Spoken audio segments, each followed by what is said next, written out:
Igreja Assembleia de Deus o Precursor, bairro, Jardim Tropical na Avenida Paraíso, número 118 em São José de Ribamar, Maranhão, Brasil. Nossa lição número 3 do primeiro trimestre do ano 2026, o Pai enviou o Filho, texto áureo, nisto se manifestou o amor de Deus para conosco, que Deus enviou seu Filho unigênito ao mundo, para que por ele vivamos. 1 de João capítulo 4. Versículo 9, verdade prática, o envio do Filho revela o amor do Pai e a perfeita unidade da Trindade no plano da salvação, garantindo a redenção e a adoção dos crentes. Olá e bem-vindos. Hoje a gente vai mergulhar num texto que trata de um dos conceitos assim mais centrais do cristianismo, né? A ideia de que Deus Pai enviou o Filho ao mundo. E a nossa missão aqui é tentar desvendar o que essa fonte descreve como a operação divina mais complexa da história. É uma história que envolve amor, um timing cósmico e tipo uma coordenação perfeita entre as três figuras da Trindade. Exato. E o que é fascinante, que o texto já deixa claro logo de cara, é que não é um plano B, sabe? Um improviso. Não é um improviso, de jeito nenhum. A fonte apresenta isso como a peça central de um roteiro eterno, um roteiro escrito antes mesmo do tempo começar. Cada detalhe, tipo a língua falada na Judéia no século I, as estradas romanas, tudo é apresentado como parte de um desígnio maior. Bom, então vamos começar pelo começo, pela motivação. O texto, claro, usa aquela passagem super conhecida, João 3,16, para dizer que o envio do Filho foi a maior prova de amor de Deus. Mas amor é uma palavra tão ampla, né? Que tipo de amor é esse? Exatamente. Essa é a questão-chave que o texto tenta responder. E ele vai direto no grego para fazer essa distinção. Não é o amor de amizade, a filha, nem o amor romântico, eros. O termo aqui é ágape. E a forma como a fonte descreve esse amor é quase um paradoxo. Como assim um paradoxo? Olha, primeiro, diz que é a própria natureza de Deus. Não é algo que ele sente de vez em quando, é o que ele é.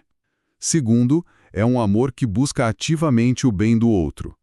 Mas a parte mais, digamos, chocante é a definição que o texto dá. Interesse profundo de um ser perfeito por seres completamente indignos. Então não é um amor baseado em mérito? Zero mérito.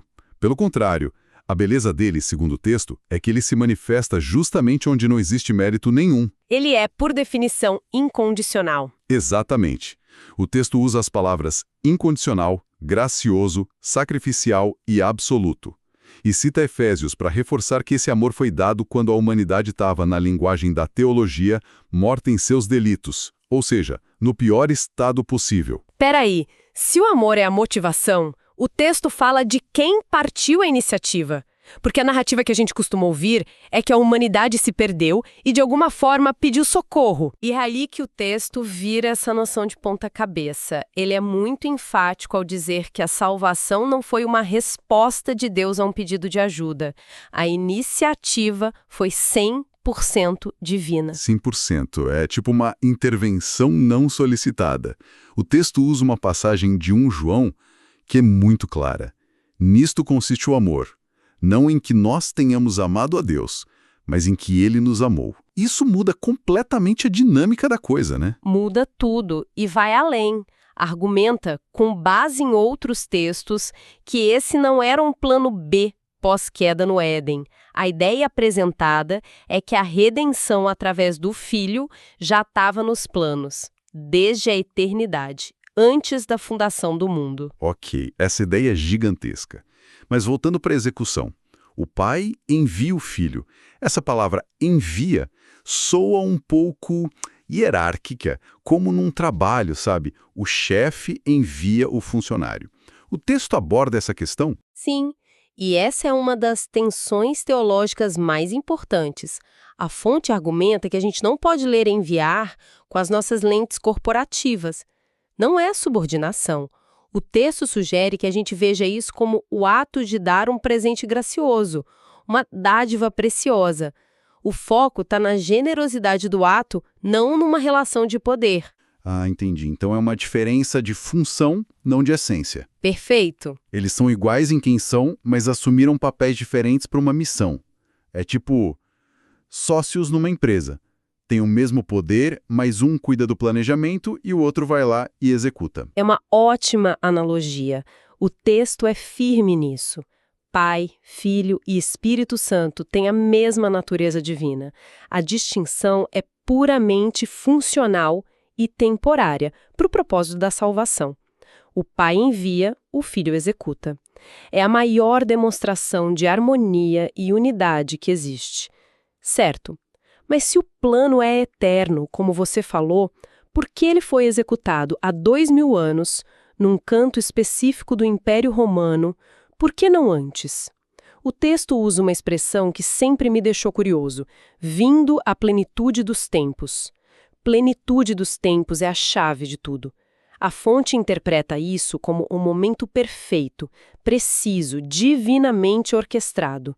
Não foi aleatório. O texto argumenta que o mundo foi preparado, como se fosse um palco para esse evento. Então, o que o texto sugere é que o Império Romano, com as estradas e a língua grega, não foram só coincidências, eram a infraestrutura sendo preparada. Exatamente essa a linha de raciocínio. A fonte aponta 3 fatores principais. O primeiro é o domínio romano. A Pax Romana e a rede incrível de estradas seguras permitiram que as pessoas e as ideias viajassem como nunca. A mensagem pôde se espalhar muito rápido. A logística estava pronta. Isso. O segundo fator foi a cultura grega. O grego koiné era a língua franca do império. O inglês da época, né? Então, o Novo Testamento pôde ser escrito numa única língua que uma audiência imensa, de Roma ao Egito, conseguia ler e entender. E o terceiro fator, claro, foi o judaísmo. Havia uma expectativa messiânica altíssima no ar. O palco estava montado, a logística pronta e a plateia, de certa forma, estava ansiosa. Faz sentido. E sobre o protagonista? O texto detalha como o filho veio, usando 2 frases bem específicas: nascido de mulher e nascido sob a lei. O que isso quer dizer? São 2 frases curtinhas, mas carregadas de significado. Nascido de mulher, segundo a fonte, é a afirmação mais direta da humanidade de Cristo. Ele não foi um fantasma, ele assumiu a natureza humana de verdade, com fraqueza, cansaço, tudo. A única exceção que o texto frisa bem é que ele não tinha natureza pecaminosa. Ok, isso estabelece a humanidade dele. E a segunda parte, nascido sobre a lei. Essa é igualmente crucial. Pensa num jogo com regras super difíceis. Jesus não veio para rasgar o livro de regras, mas para ser o único jogador na história a ter uma partida perfeita, sem nunca cometer uma única falta. E essa partida perfeita era um pré-requisito para todo o resto do plano. Era o pré-requisito essencial. Para que o sacrifício dele na cruz fosse válido do ponto de vista da justiça divina, ele precisava ser perfeito, sem mancha. A obediência total dele à lei o qualificava para ser esse sacrifício. Essa ideia é muito poderosa e me leva a pensar: qual o resultado prático disso tudo? O que isso muda no nosso status diante de Deus? É aí que o texto introduz o conceito de adoção de filhos, né? Exato. A adoção é a consequência direta. O texto faz um contraste lindo. Cristo é o filho por natureza. Os que creem se tornam filhos por adoção. São trazidos para dentro da família. E tem uma nota cultural no texto que ajuda a gente a entender isso. Sei. A prática da adoção legal, com todos os direitos, era muito comum no mundo romano, mas quase não existia no sistema legal judaico da época. Ah, então ao usar essa metáfora, Paulo estava falando uma língua que o mundo não judeu entendia perfeitamente. Perfeitamente. Para um romano, ser adotado significava ganhar um novo nome, um novo status, plenos direitos de herança. Era uma imagem de transformação total. E essa adoção, segundo o texto, nos dá uma intimidade nova com Deus, permitindo chamar ele de Abba, Pai. Abba, que é uma palavra bem íntima, certo? Quase como papai. Sim, é um termo aramaico de enorme proximidade e confiança. E para amarrar tudo, o texto mostra que é o Espírito Santo quem efetiva essa adoção na gente, quem nos dá essa certeza. De novo, a Trindade agindo em perfeita sintonia. Ok, vamos juntar as peças dessa operação então. Temos o pai como o arquiteto do plano, o filho como o executor. Qual era exatamente a ordem de missão do filho? Qual era a vontade do Pai que ele veio cumprir? O texto cita João 6, onde Jesus diz com todas as letras: Eu desci do céu não para fazer a minha vontade, mas a vontade daquele que me enviou.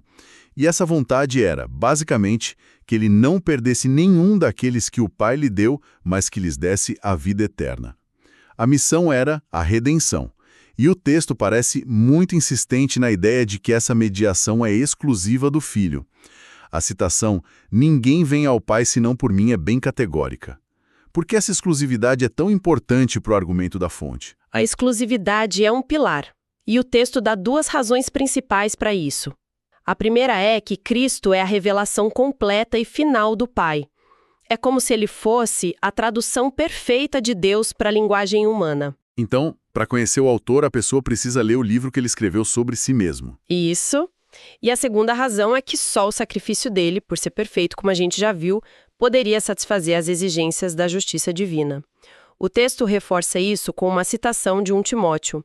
Há um só Deus e um só mediador entre Deus e os homens, Jesus Cristo, o homem. Não há outro caminho. Entendido. Para fechar o ciclo da Trindade, se o Pai planeja e o Filho executa, qual é o papel específico do Espírito Santo em tudo isso? Ele é quem torna tudo isso uma realidade prática na vida de alguém. O texto descreve como o aplicador da salvação. Ele é enviado pelo Pai e pelo Filho para convencer o mundo do pecado, da justiça e do juízo. Então ele prepara o terreno no coração humano da mesma forma que Roma preparou o terreno no mundo. É uma ótima forma de ver. A fonte lista várias ações dele. Ilumina a mente, ensina a verdade, regenera o pecador, sela o crente como propriedade de Deus. Mas a sua missão principal, e o texto sublinha isso, é sempre glorificar o Filho. Ele é como um holofote. Ele nunca aponta para si mesmo.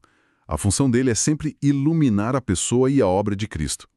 Então, para amarrar a nossa conversa, o texto que a gente analisou apresenta o envio do Filho não como um ato isolado, mas como o clímax de um plano trinitário eterno. Um plano motivado por um amor que não depende de mérito, executado no momento exato e aplicado pessoalmente pelo Espírito Santo. E o Espírito que aplica. É um sistema de redenção apresentado como completo, sem pontas soltas, onde cada membro da Trindade tem um papel distinto, mas inseparável na história da salvação. O texto descreve um plano divino que se desenrola na história, usando as condições do mundo impérios, línguas, estradas para atingir um objetivo. Isso leva a uma reflexão interessante.